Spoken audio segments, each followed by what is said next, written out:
What's up guys, Kazungu here and welcome back to another Destiny 2 video. Today I want to talk about what some of our best potential loadouts are going to be this season for the Grandmaster Nightfalls, which go live next reset. I want to highlight some of the best weapons that'll interact with our champion mods. Originally, this video was also going to cover combat style mods and exotic armors that might be promising this season as well, but that made this video way longer than it needed to be, so I'll probably just put things like armor and combat style mods into the guides for each specific Grandmaster strike as needed if they're good for an individual mission. Before I begin, however, if you liked this video or found it helpful, remember that a like and subscribe are greatly appreciated.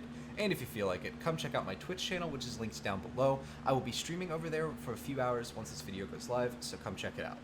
As one last thing before we get started, I am just going to go over really quickly how Grandmasters work for people who haven't done them before. If you know what you're getting into with Grandmasters and you just want the breakdown of what the loadouts are going to be, skip to the timestamp on your screen. Okay, so for Grandmasters, basically all they are is going to be a Master Nightfall with a couple extra modifiers. The first one is that you cannot join the mission if it is still in progress, and if you die, your teammates have to actually revive you. But for every revive, you lose one revive token, and the only way to get more is by killing champions. Also, if your whole team gets wiped, you get kicked back to orbit and have to start over. And lastly, your power level will be locked at 25 below whatever the mission is. This season's Grandmasters are going to be power level 1370, so anything over power 1345 will not give you any extra benefit in Grandmaster Nightfalls. As for our weapons though, first let's look at bows, since there are only overload options this season besides swords, but for Grandmasters, overload swords might really not be the best option. For legendary bows, look for something with Archer's Tempo and Explosive Head if you can. Explosive Head is really good for Grandmasters since it allows you to get a little bit more damage out, and also it will let you have much easier time overloading champions. For kinetics, I like Accrued Redemption, which drops from Garden of Salvation, since it can get this role of Archer's Tempo and Explosive Head. For Arc, the Arsenic Bite is a great option, but this season's Wolf Tone Draw is also really good because it can get things like Adagio or Frenzy, which Arsenic Bite cannot. And if you need a Void Bow, I would say to go with Imperial Needle from the Battlegrounds back from Season of the Chosen. It can't get Explosive Head, but Frenzy also works really well for content with champions. For solar bows, your only option currently is the Tyranny of Heaven, which drops from the Last Wish raid, but again, Archer's Tempo with Explosive Head will be your go-to for this thing as an overload weapon. For exotic bows, however, these work really well with overload. I would say to go with Le Monarque and Tiku's Divination.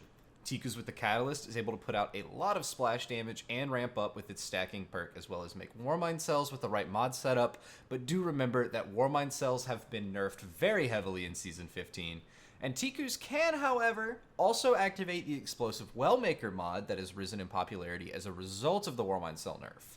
However, Le Monarque is probably the best primary weapon for overload, period, because the poison effect that's applied by its exotic perk will also apply the overload bow buff.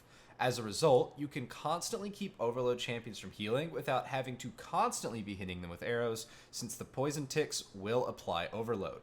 And if the poison keeps going after their stun timer resets, you can even stun them again without having to shoot another arrow. This splash poison can also stun multiple overload champions if they do group up. Honorable mention to Trinity Ghoul, but in Grandmasters, I'm not a huge fan of this. I would say if you use an exotic bow, definitely go with either the Tiku's Divination or the Le Monarque. For the next part, I do want to talk about unstoppable pulse rifles. I know that we have unstoppable fusions, but if you find yourself needing an unstoppable primary weapon and you do not have Vex Mythoclast, this is going to be your best bet. For unstoppable pulse rifles, my recommendations for kinetics are going to be the Messenger with either Desperado or One for All, but other choices like Sacred Providence with Rapid Hit and Kill Clip, or a curated roll of Chattering Bone from Last Wish are also really good. For arc damage pulse rifles, Geon 7 or the Third Axiom are great, but the best arc damage pulse rifle right now is going to be the recently reissued Darkest Before from Prophecy. Look for One for All with either Surplus or Overflow.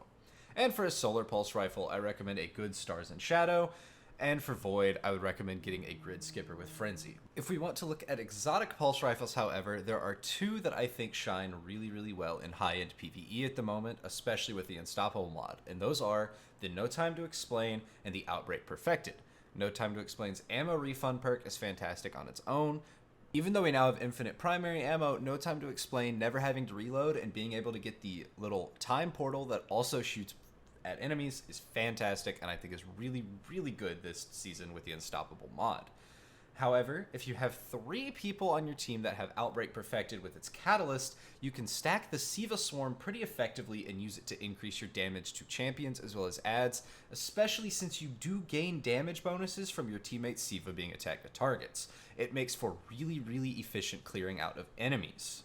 But if you do want to run Outbreak Perfected, I would say to make sure you have all 3 players doing so, or at least 2 out of your 3 teammates, since you do rely a lot on being able to generate the maximum amount of Siva possible.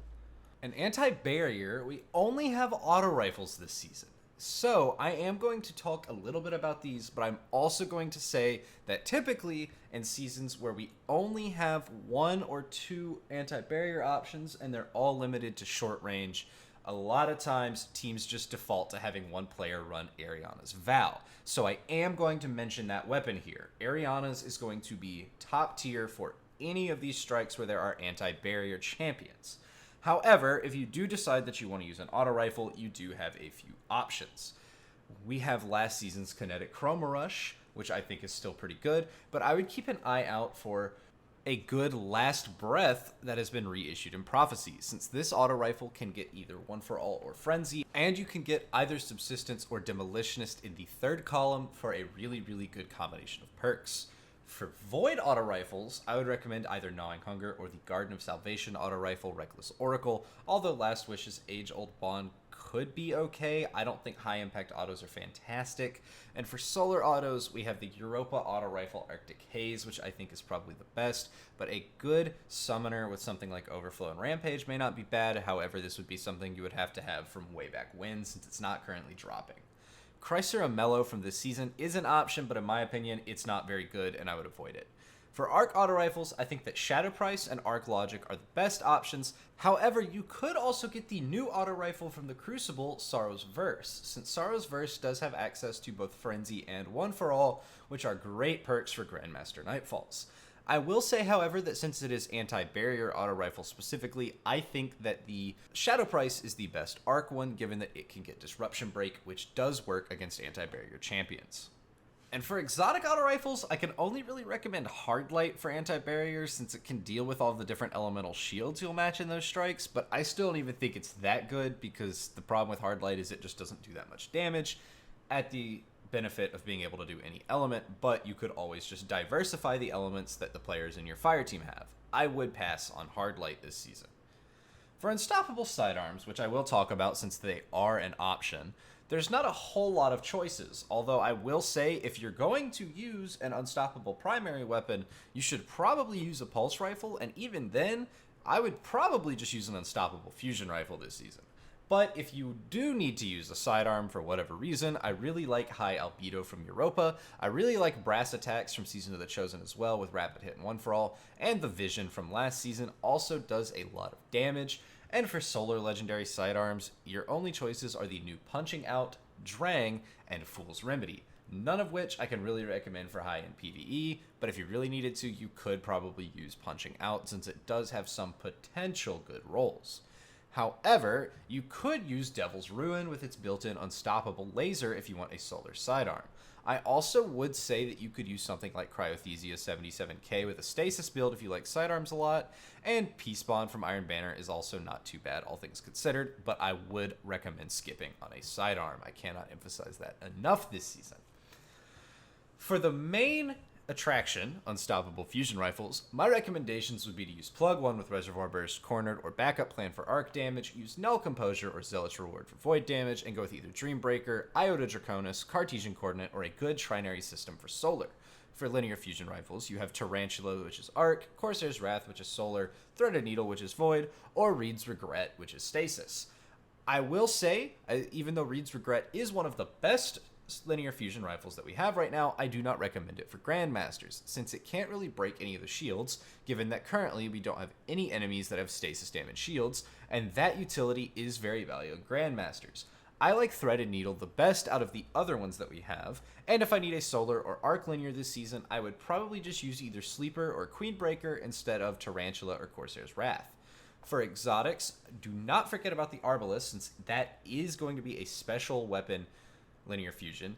And with Arbalest, you can break just about any elemental shield. I think it is really, really good for that. I will be using it in the hollowed layer, actually. I do want to test it out there. You could also use the new Void Special Linear Fusion Rifle Lawrence Driver, although I probably won't be using it that much just because I don't think it's that great for really, really high-end PvE. For normal fusion rifles, you could use the Merciless, now that it has had its exotic perk bug fixed, and I actually do think it's quite good now. You could use Bastion, but you won't need the Unstoppable mod to use Bastion, since Bastion already has Unstoppable intrinsically built into it, and in my experience, Bastion is not that great, but I will mention it here, but at least there's no other kinetic fusion rifles for it to compete with. Last but not least, we do have to talk about Vex Mythoclast, Jotun, and 1000 Voices. Vex Mythoclast is insane, given that it can take advantage of the particle deconstruction debuff on the artifact this season.